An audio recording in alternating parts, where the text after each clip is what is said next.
Voilà, merci de m'avoir accordé encore ce temps pour que je puisse partager, comme vous le savez, c'est dans mes habitudes, ma lecture des choses, ma vision, ma manière, bref, de voir les choses par rapport à notre pays et par rapport à la situation que traverse notre cher Congo.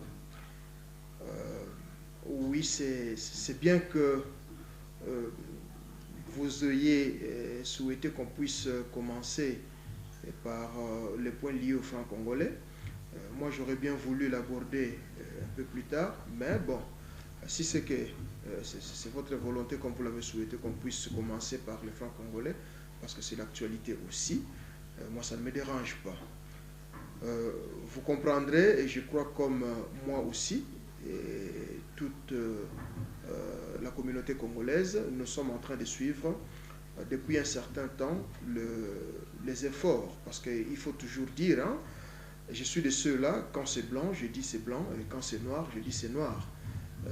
Je ne suis pas un opposant à tout, moins encore un adhérent à tout. Donc, ce qui est fait, ce qui est faisable, on le loue, et ce qui n'est pas normal, on met de côté. Donc, je disais que depuis un certain temps, tous nous avons suivi que la Banque centrale congolaise a commencé bon nombre des opérations de sensibilisation de la population sur la monnaie, sur le franc congolais, sur l'usage, ainsi de suite. Et je crois que je l'ai toujours dit que je suis de ceux-là, de ces économistes qui pensent que c'est vrai, l'histoire économique nous montre que la force d'une monnaie, la monnaie pour qu'elle soit forte, elle doit être soutenue par la production. Thèse ou théorie que je ne mets pas en cause. Toutefois, dans mes recherches, aujourd'hui je suis convaincu, je peux aussi le dire à haute voix, que l'usage même de la monnaie fait partie aussi de la valeur de la monnaie.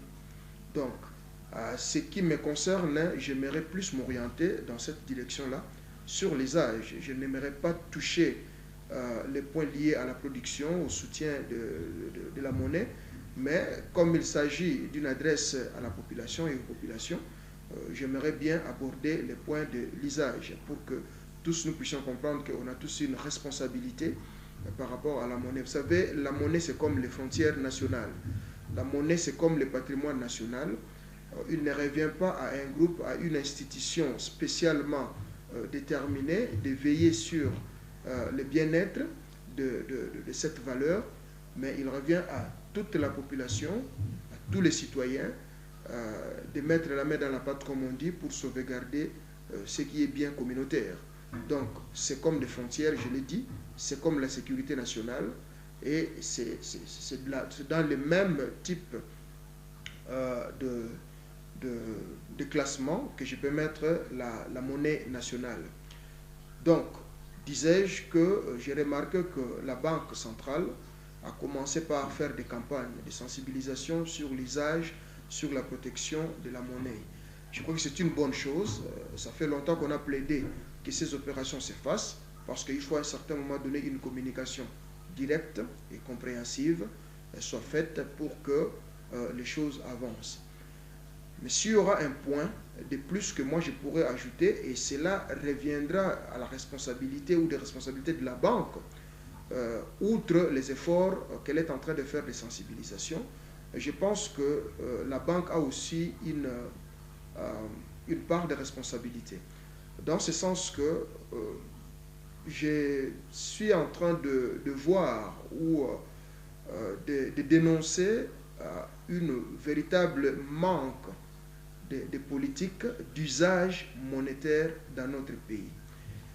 J'ai l'impression qu'il n'y a pas une véritable politique de réglementation monétaire dans notre pays. Une certaine, si vous voulez, innovation dans l'usage, dans le traitement ou dans la recherche de moyens pouvant participer aux sauvegardes de notre monnaie. J'entends par là une vraie politique d'usage monétaire. Et quelques recommandations que je pourrais faire, parce qu'on n'a pas assez de temps, l'actualité est vaste, nous aurons beaucoup de choses à nous dire.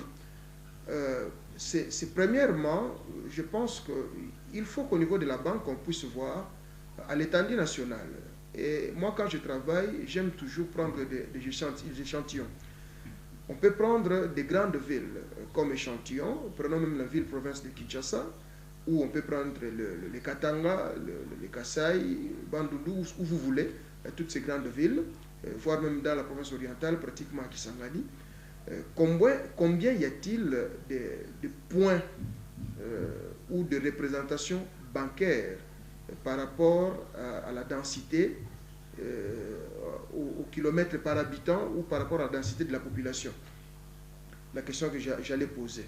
Donc, je pense qu'à quelque part, pour qu'il y ait aussi meilleur usage, il faut déjà que la banque pense et sache, prévoie même dans sa politique, la mise en disponibilité de l'outil bancaire, hein, de l'outil bancaire au service de la population ou face à la population. Autrement dit, je pense qu'il faut briser les murs, les tabous, de faire voir la banque comme une institution réservée aux nantis, réservée seulement aux riches, réservée seulement à ceux-là qui ont des gros moyens ou des grands moyens, alors que la banque devait être un instrument au service de tous, comme la sécurité nationale, comme la justice, comme tout ce que vous connaissez et qui doit revenir à tous les citoyens, malgré les rangs sociaux, malgré le coin habité ou malgré sa situation. Donc, il faut que la banque arrive à briser ces murs. Et le brisement de ces murs passe par, comme je l'ai dit, la mise en disponibilité, faciliter l'accès bancaire, l'accès aux opérations bancaires aux populations. Voilà ce que j'allais dire. Outre cet aspect, je crois que la banque doit mettre sur pied une véritable politique incitant les gens à utiliser plus la banque dans leurs transactions financières que de laisser la monnaie être bradée dans la rue. C'est vrai, aujourd'hui, nous avons une nouvelle fonction ou, disons, une nouvelle structure émergente et qui aussi fait son chemin, c'est le cambisme.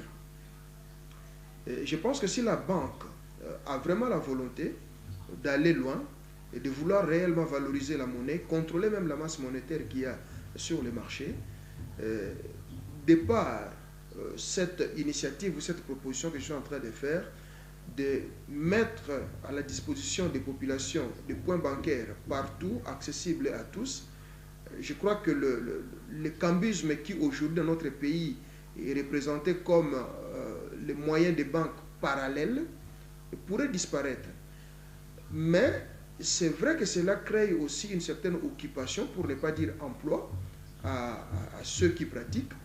Et en même temps, la mise à disposition des points bancaires dans tous les pays, dans toute l'étendue de la République ou dans plusieurs points, fera en sorte qu'on puisse transformer ces cambismes à des représentations officielles. C'est-à-dire que former ces cambismes, au lieu de les laisser dans la rue, les former et les faire les agents bancaires dans différents domaines ou dans les domaines où ils évoluent, parce qu'il faut dire que les opérations que ces cambistes font, ces opérations font partie des opérations bancaires, les opérations que la banque centrale devrait normalement faire. Donc la banque peut occuper ces gens, peut les former et les mettre à sa disposition, et que ces gens deviennent officiels. Ça serait aussi une façon de créer les emplois. Donc pour moi, l'usage ne suffit pas, mais il faut déjà faciliter cet accès, ces contacts bancaires de la population, l'usage, et puis mettre sur pied une véritable politique qui pourra éviter des masses monétaires sur les marchés, afin que beaucoup ou la plupart de nos opérations financières passent par voie bancaire. Je crois qu'à cela fera qu'il y ait moins de masse monétaire sur le marché, la monnaie ne sera pas bradée, et cela participera à une valorisation de notre monnaie, pour que finalement ces monnaies aient une véritable valeur au pouvoir d'achat. Voilà ma réflexion par rapport au franc congolais et par rapport